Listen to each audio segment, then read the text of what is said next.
And joining us now is Steve Scalise, and he is the House Majority Whip, and he represents Louisiana's 1st Congressional District. Congressman, welcome back to the program. How are you? Good, Sean. Good to be back with you. I have not talked to one Freedom Caucus member yet that's going to support this bill.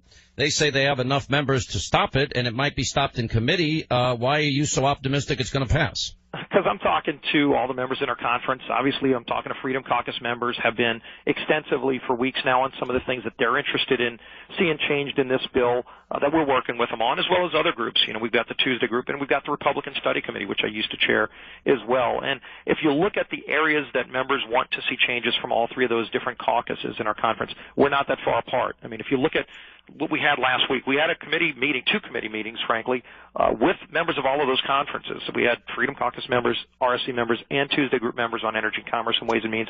Every Republican voted to get our bill out of committee and move it forward. Every Democrat, by the way, voted against it.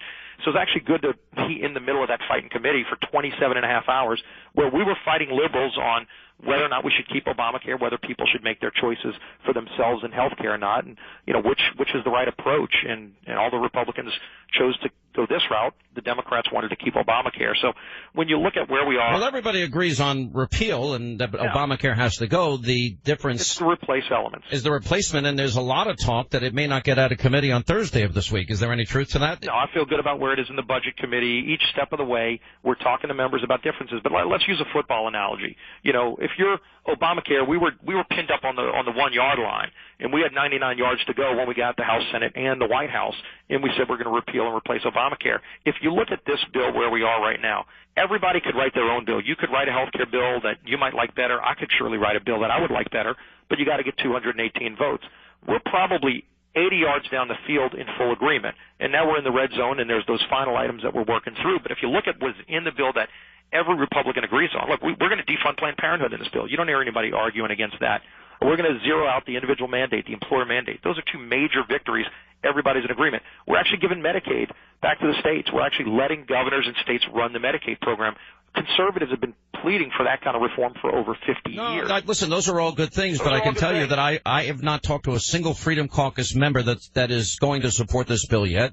There are a lot of members actually that are, but look, I'm talking to others that aren't there yet, but are close. Well, they're very close. Can you tell me the names? Because I'm not going to share that right now because we're having a lot of individual conversations, and it's all in good faith. And by the way, President Trump is right in the middle of this negotiation. He talked about it again yesterday. Listen, I liked what he said yesterday. Negotiation. The thing that is frustrating to me, and maybe I'm just naive, Congressman, and maybe the fact that the way I do business isn't the way Washington works, but, you know, we knew all this opposition existed before you rolled out the bill. Why wasn't it straightened out behind the scenes, and why wasn't a consensus bill after 8 years built before you rolled it out, and now you're having this intramural party infighting on TV every night? Well, look, we did this 2 years ago. We brought a bill to Barack Obama's desk to gut Obamacare. Go back and look. There were some of the same people saying they would never vote for that bill. There aren't going to be the votes to pass that bill. And, of course, we passed that bill, and it got to Barack Obama's desk. If it doesn't pass, if you can't get a consensus, it is going to be horrible for the Republicans. Oh, I agree. I think failure is not an option, and that's why you're seeing a lot of good faith negotiation. And ultimately, we're very close on the final details. But look, I mean, everybody's got their own way that they would do it, but nobody's got the luxury of just having their own bill. I mean, Rand Paul, you've heard from him. I don't know if he has 2 co-sponsors on his bill. You need 51 in the Senate. In the House, we need 218. And we're talking to all of those members about the things that will get them there, and we're not far from getting a final deal.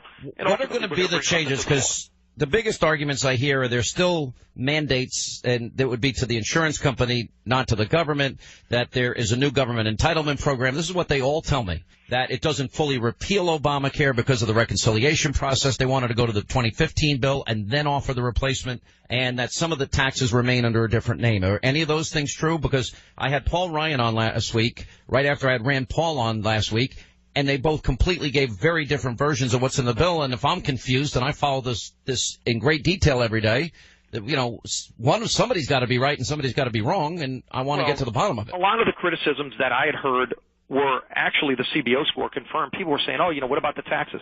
CBO just confirmed we're cutting over $800 billion in taxes. So you're talking about American workers all across the country that are about to get an $880 billion tax cut in our repeal bill. That's a really big deal to families who are struggling. If you talk to people about lowering costs, CBO said once this is implemented, it's going to lower cost by over 10%. There's a lot of other, look, full repeal, we've always seen you need 60 votes in the Senate to do full repeal, which is why the bill we put on Barack Obama's desk guts the law. Clearly it guts the law, but it allows you to do it with 51 votes in the Senate. So we're going to move through, and again, you've got a few minor issues that we're working on Medicaid, on work requirements, on some pro-life. There's major pro-life protections. We're extending the Hyde Amendment language to things that have never been applied to health care before. That's going to be a huge win for the pro-life. Well, there are definitely some good things in there, including the Planned Parenthood defunding. What do you make of the CBO? Now, let's go back in history. The same CBO that scored this bill praised Obamacare, and yet they were off by $115 billion. And now they say 24 million more will be uninsured, a $337 billion deficit cut that they're talking about coming in a coming decade with the GOP health plan. Wouldn't part of the reason be that the mandate is gone and some people are going to choose not to be insured at all? Yeah, and Sean, I pointed this out yesterday when I read the report. What's interesting, CBO said 14 million people are going to lose their health care benefits. And I looked at it and I realized that's not, nobody's losing anything there. 14 million people, according to our estimate, because we're giving you freedom now. You don't have to be on Obamacare. They're saying 14 million people will choose to get off of Obamacare. Well, that's like saying if the government was telling you you have to buy a car and it has to be a minivan. If you said, you know what, I want a pickup truck, then the CBO saying, oh, well, you just lost your minivan. Well, you never wanted it. Well, I want to get back. We'll continue with Steve Scalise. He is the House Majority Whip, and we're talking about the health care bill. We'll get back into how this comes to some type of conclusion in a minute.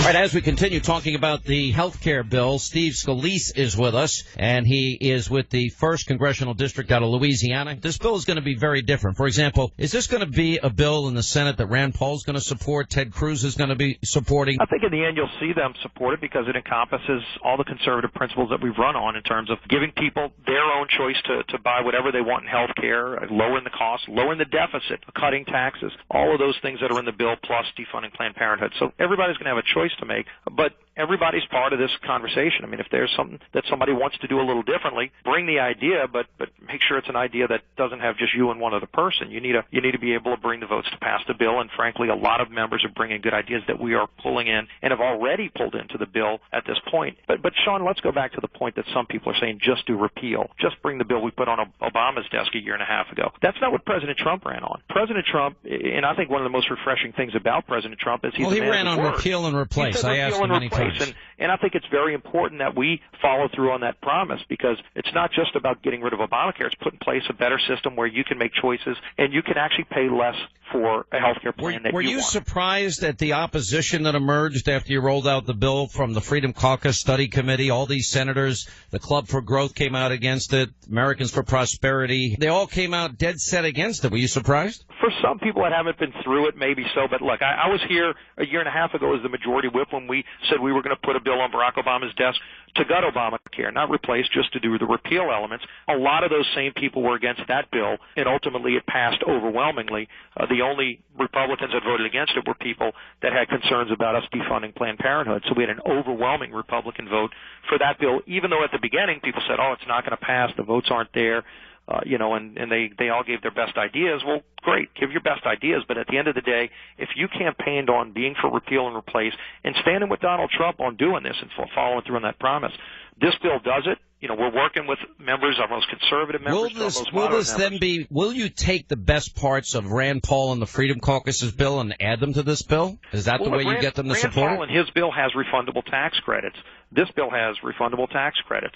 I'm sure Rand Paul wants to defund Planned Parenthood. We do too. But I mean, if you look, this is the accumulation of years of work, a lot of bills that have passed individually. Bolstering health savings accounts, Sean, you know that will help lower costs and give families more control of their health care decisions. That's in this bill. Medicaid block granting. Decades Republicans have been talking about doing it. We finally put it in this bill, and it's going to pass. And you don't view that those that criticize that as a new entitlement, they're not accurate? Well, it's not a new entitlement. Frankly, it's conservative orthodoxy. People from Jim DeMint to Tom Price, who's now HHS Secretary. I think most people, when Tom Price was going through... Has Jim DeMint endorsed this bill? Has Heritage endorsed it? We're still talking to all of those groups, and they're giving good ideas, but we're also talking groups like National Right to Life and Susan B. Anthony and other conservative pro-life groups that love the language we have that extend high protections and defund Planned Parenthood. All right, last question. At the end of the day, you think you will have a bill that Rand Paul, the Freedom Caucus, the study group, Ted Cruz, Tom Cotton, Marco Rubio, Heritage Action, Cato, Americans for Prosperity, Freedom Works will support. You think you're going to get there by amending the bill? Well, I don't deal with the Senate, but in the House, we have a strong majority of members that want to do this, and we're going to have a majority, 218, that ultimately support the repeal and replace elements that are in this bill. You believe Mark Meadows, Dave Brat, and Jim Jordan will support it? We're having good conversations with all of them, and while they're not at yes, I think they're very close on a number of those items. Not every one of them, but most of them are very close to being there, and we're working with them on the final elements. Okay, then that's President Trump's been great about working with us too, because he wants. I will say this. I mean, I give Trump a lot of credit. I think this should have all been done behind closed doors before it was ever rolled out. But if you do it later than sooner, I guess I can't complain as long as you get it right. All right, Congressman, always good to talk to you, and can't wait to go back to your home state. I love it down in Louisiana. Thank you, sir. A great place to be from, great food down there too, but great being with you, Sean. We welcome you back anytime. Thank you, sir.